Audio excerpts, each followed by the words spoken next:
Buenos días a todos. Comenzamos con la segunda parte de la patología infecciosa en la que vamos a hablar sobre las infecciones por hongos. Voy a intentar que sea lo más cortillo posible porque es una parte un poco más compleja. Vamos a hablar principalmente de tres patologías: la candidiasis, la pitiriasis y la dermatofitosis o tiñas. En primer lugar, la candidiasis es una infección mucocutánea causada por las levaduras del género Cándida, fundamentalmente Candida albicans, y es importante saber que hasta el 60% de los pacientes son portadores asintomáticos de esta levadura en el tracto gastrointestinal, en la mucosa oral, vaginal y perianal. Y esto es importante de cara sobre todo cuando hagamos un cultivo de alguna de estas zonas al paciente en la que podemos encontrar cándida como saprófitos normales sin tener relación con que esté produciendo una infección. Dentro de la cándida vamos a ver diferentes formas clínicas que iremos detallando poco a poco con su tratamiento específico. En primer lugar, el intértrigo. Intértrigo, patología de infección por cándida en la zona de pliegues. Puede ser en zonas de grandes pliegues a nivel inguinal, axilar o submamario, o en pequeños pliegues, que es en la zona principalmente interdigital.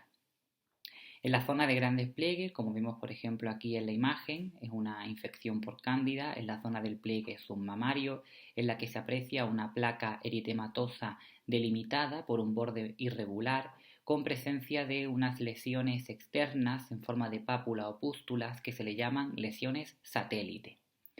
Por otro lado, cuando aparece una infección por cándida en la zona interdigital, lo vamos a ver como un eritema y maceración en estos espacios. El tratamiento, en primer lugar, consiste en medidas generales, como lavar la zona, manteniéndola siempre seca, e incluso podemos utilizar soluciones para mantenerla seca si hay mucha exudación o úlcera, con permanganato potásico o solución de Burou, que es una solución de acetato de aluminio. En primer lugar, de elección, vamos a utilizar tratamiento tópico con clotrimazol al 1% o miconazol al 2% cada 12 horas durante 7-10 días. Como alternativa, en caso de no mejoría con el tratamiento tópico, utilizaremos el fluconazol oral a dosis de 150 miligramos a la semana o 50 miligramos al día durante 2 a 6 semanas. En relación con la candidiasis orofaringe vamos a encontrar principalmente tres formas clínicas. En primer lugar, la aparición de una secreción blanca de consistencia cremosa tanto en la lengua como en la mucosa oral, que se puede retirar con un depresor, persistiendo una zona eritematosa residual, como estamos viendo aquí en la imagen. Por otro lado, tenemos la queilitis angular, o también llamada boquera, que son fisuras eritematosas y dolorosas en los pliegues labiales, que hay que hacer un diagnóstico diferencial con la queilitis provocada por el Staphylococcus aureus. Y en tercer lugar, la glositis media romboidal, una afectación de la lengua en la que vemos un área central eritematosa con una atrofia papilar, sobre todo en el dorso posterior de la lengua, típica de fumadores o pacientes que usan corticoides inhalados. En el caso de la candidiasis orofaringia es importante determinar si el paciente presenta síntomas esofágicos como dinofagia, disfagia o dolor retroesternal, que nos harán que tendremos que derivar al paciente para su tratamiento más especializado. Y si es una candidiasis recurrente en esta zona, hay que descartar inmunodepresión. El tratamiento de elección, en primer lugar, es tratamiento tópico con enjuagues con nistatina, 4 aplicaciones al día, entre 7 a 14 días o incluso hasta 2 días después de la resolución. Si más allá de los 14 días se mantiene, podemos mantenerlo más tiempo siempre que la retiremos 2 días después de la resolución clínica. O también podemos utilizar el miconazol en gel al 2%, 4 aplicaciones diarias durante 7 días o 7 días después de la resolución. En el caso de afectación severa o afectación extensa, optaremos por tratamiento oral con fluconazol, como estamos viendo aquí, inicialmente una dosis de 200 miligramos al día, y a partir del segundo día ya podemos cambiar a 100 o 200 miligramos al día, manteniéndola de 7 a 14 días. Como alternativa en este caso utilizaremos el itraconazol. En la queilitis, en principio, si es asintomática y no aparecen fisuras, no es necesario iniciar tratamiento, solamente vigilaremos al paciente. En el caso de que aparezca mucho dolor o aparezcan fisuras en la zona, utilizaremos en primer lugar el miconazol tópico o la nistatina tópica. Y si no mejora, plantear el uso de mupirocina por la posible sobreinfección bacteriana por el estafilococo aureus. La onicomicosis es una infección por cándida que aparece en la lámina ungular, adoptando una alteración de la coloración con posible incluso destrucción de la uña. A diferencia de la onicomicosis provocada por dermatofitos, la onicomicosis por cándida se suele iniciar como una paroniquia, que la vimos en el vídeo anterior, y es mucho más frecuente en las manos, más rara en los pies. El tratamiento, en primer lugar, optaremos por tratamiento tópico con amorolfina en laca ungueal al 5%, 1 o 2 aplicaciones semanales durante 6 meses en las manos o 9 a 12 meses en los pies. Y en el caso de una reacción mucho más extensa, con afectación de no solamente un dedo, sino de más de un dedo, o una afectación de un solo dedo, pero que ocupe toda la lámina ungueal, utilizaremos tratamiento oral. De elección, pulsos con itraconazol, 200 miligramos cada 12 horas a la semana, durante 2 semanas en las manos o 3 semanas en los pies. Como alternativa, utilizaremos la terbinafina, pero hay que tener cuidado porque en muchas ocasiones la terbinafina no es efectiva contra la cándida, por lo que de elección que utilizaremos, como hemos dicho, el itraconazol.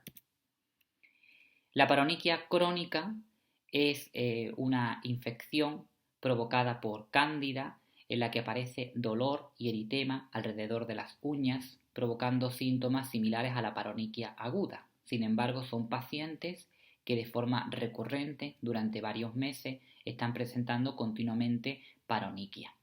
Y esa paroniquia además se puede sobreinfectar por este tipo de hongos. El tratamiento en primer lugar sería el uso de corticoides tópicos, porque es una patología inflamatoria. Y cuando no mejore, utilizaremos antimicóticos del tipo clotrimazol primero, ¿vale?, como tratamiento tópico, y en tercer lugar, si no mejora, fluconazol oral, 100 miligramos al día hasta 7 días después de la curación. La última patología que puede producir la cándida es la balanitis, una infección de la zona del glande principalmente, aunque puede extenderse a escrotoinalgas, en la que vemos papulopústulas sobre un fondo eritematoso, a veces con una secreción blanca cremosa, con edematización de la zona, y se considera por tanto una enfermedad de transmisión sexual. El tratamiento en primer lugar tópico con clotrimazol o miconazol, e incluso podemos asociar en este caso en concreto la hidrocortisona si existe un componente inflamatorio.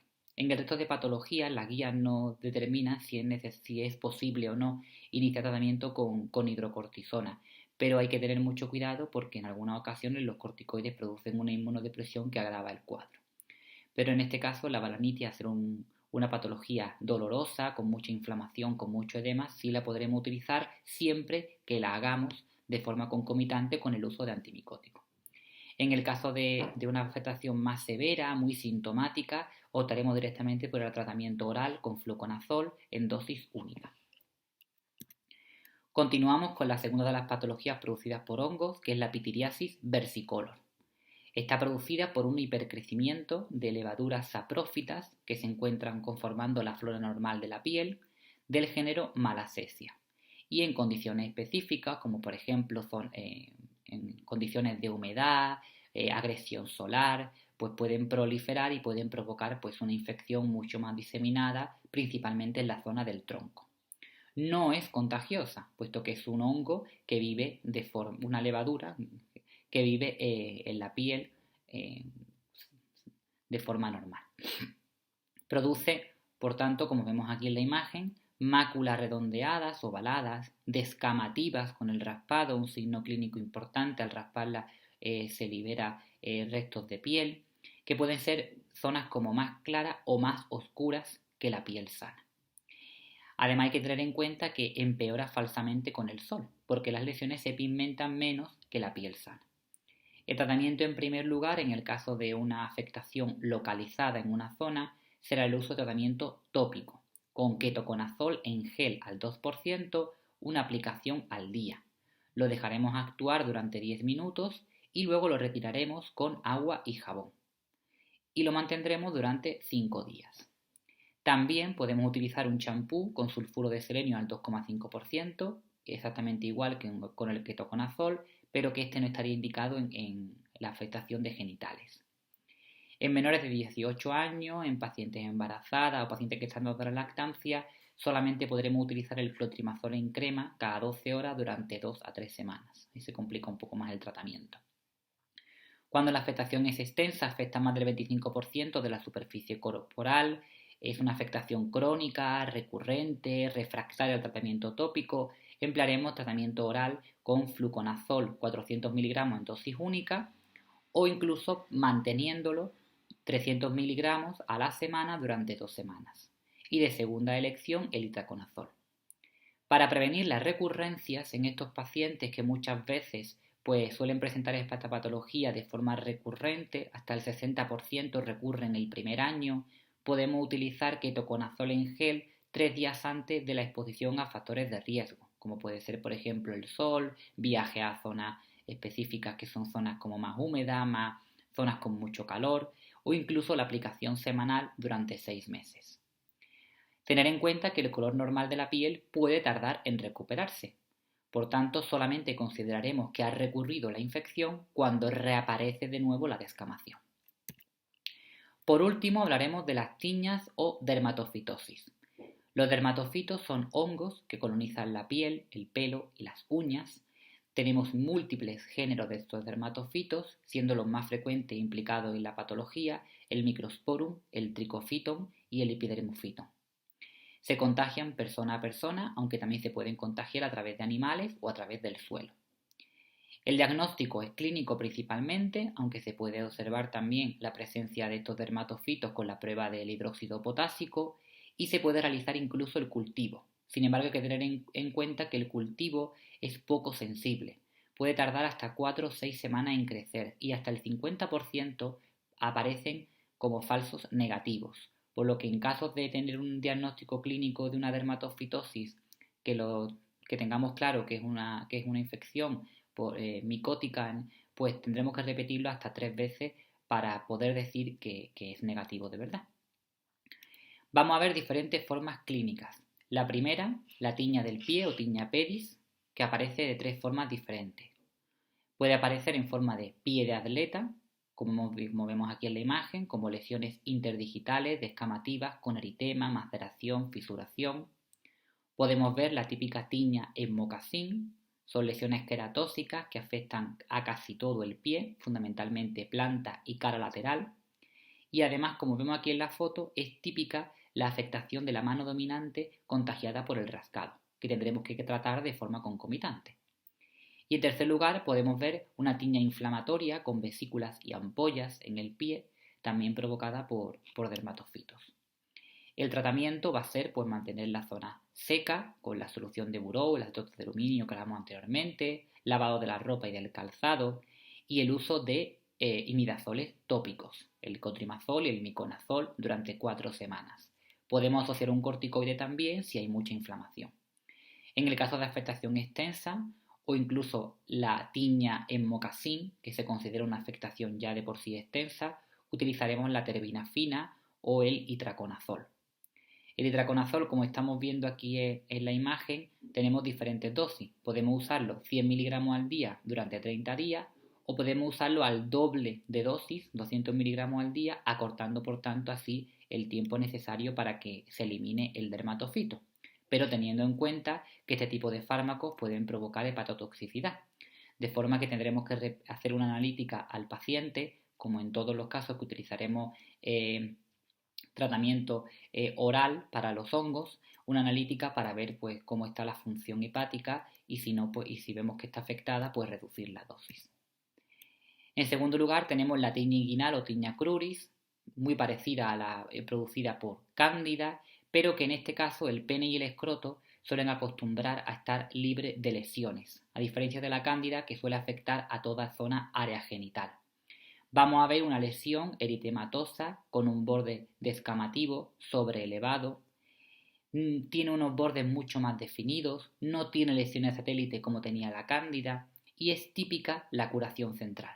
Vemos ahí en la imagen como el borde está mucho más marcado que la zona central.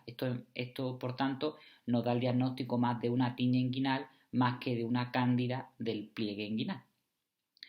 El tratamiento también va a ser con imidazoles tópicos, entonces, bueno, pues el diagnóstico diferencial nos sirve un poco para saber exactamente a qué nos estamos enfrentando, pero realmente el tratamiento va a ser similar al que vimos anteriormente. Y podemos también usar un corticoide si hay mucha inflamación. En el caso de que la lesión sea muy extensa, pues entonces vamos a utilizar terbinafina o itraconazol. La tiña del cuerpo es esta lesión que vemos aquí. Son placas anulares, eritematosas, descamativas, con un borde sobreelevado, con la típica curación central de los dermatofitos. Y hay que tener cuidado porque estas lesiones suelen estar contagiadas a través de mascotas, por lo que si tenemos un paciente con estas lesiones en la piel, tendremos que preguntarle si tiene mascota y en ese caso que la lleve al veterinario para que lo examine al animal. El tratamiento inicialmente va a ser con imidazoles tópicos durante 4 semanas y cuando no responda pues utilizaremos tratamiento oral con terbinafina o itraconazol. La tiña de las manos suele estar asociada a tiña pedis, la tiña en mocasín que vimos anteriormente. Se produce como hiperkeratosis de palmas o placas anulares con un borde eritemato-descamativo y el tratamiento va a ser exactamente igual que el de la tiña de los pies. La tiña de las uñas, que es la que plantea pues ya un problema importante porque son mucho más crónicas, tardan mucho tiempo en eliminarse, ¿vale? Vamos a ver dos formas clínicas. Una afectación subungueal, como vemos aquí en la imagen, ¿vale? Normalmente va a ser distal y lateral, mientras que la afectación proximal suele ser más inusual y en estos casos hay que descartar inmunodepresión. Lo vamos a ver como cambios de color en la lámina, destrucción de la uña, distrofia. Y en segundo lugar podemos ver una afectación más superficial, como placas blancas en el dorso de la uña que la cubren por encima y que se le llama onicomicosis blanca superficial. Esta tiña es mucho más frecuente en los pies, a diferencia de la cándida, por el lento crecimiento y el ambiente húmedo de la zona. Y las guías dicen que en estos casos es necesario confirmar el diagnóstico antes del tratamiento, a diferencia de todas las demás patologías que hemos visto anteriormente, es decir, el resto de las tiñas o incluso las infecciones por cándida en las que el diagnóstico es fundamentalmente clínico. En el caso de las uñas, las guías recomiendan que tomemos una muestra y la cultivemos para confirmar el diagnóstico, puesto que son tratamientos que duran mucho tiempo. El tratamiento pues será el uso en principio de antimicóticos tópicos.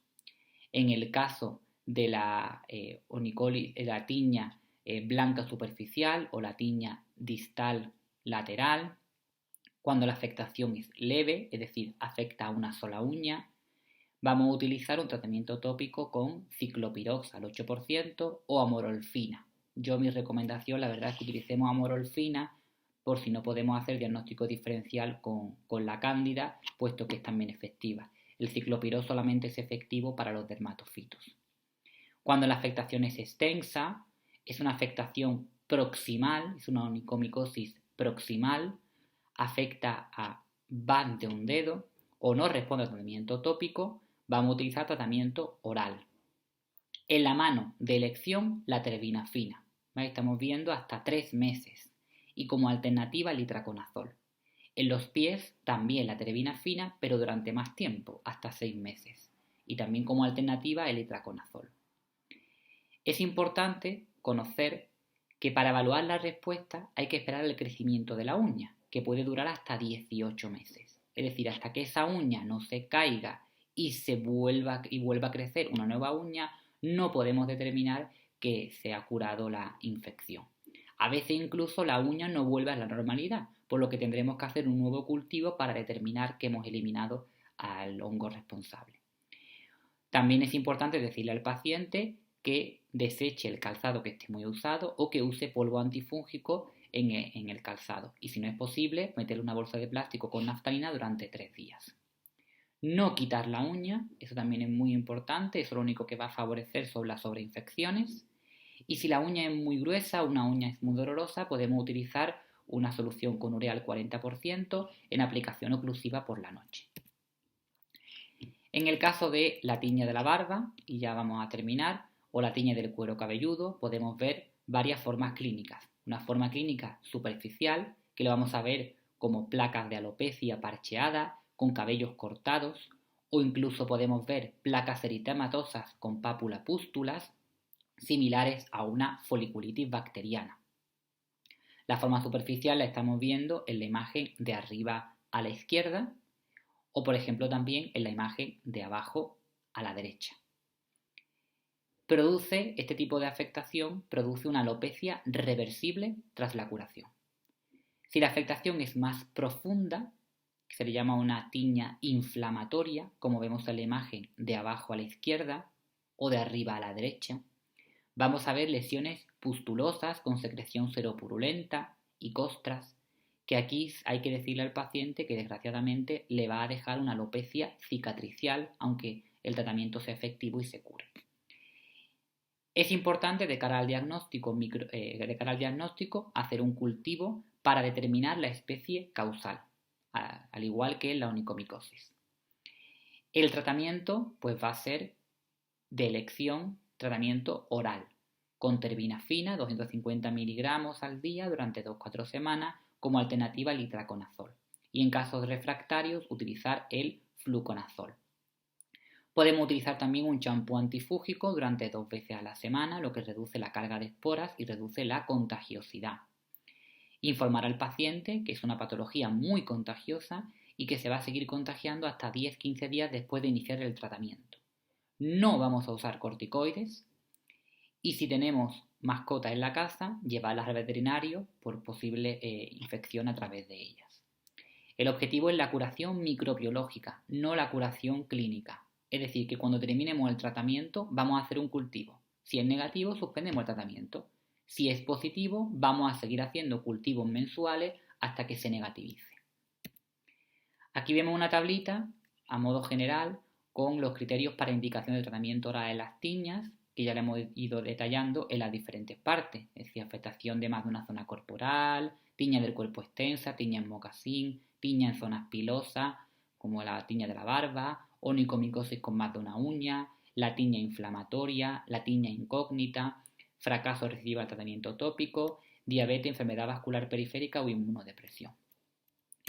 La tiña incógnita, como apunte, es una infección también igual que el resto que se puede dar en cualquier parte del cuerpo, pero ocurre cuando se ha tratado erróneamente una tiña con corticoides tópicos, de forma que el aspecto cambia. Aparece una lesión mucho menos eritematosa, con un borde activo, con pápula pústulas. Y además, al usar el pseudocorticoide, le ha favorecido que el hongo crezca y por tanto en muchas ocasiones va a ser necesario asociar tratamiento tópico y tratamiento oral.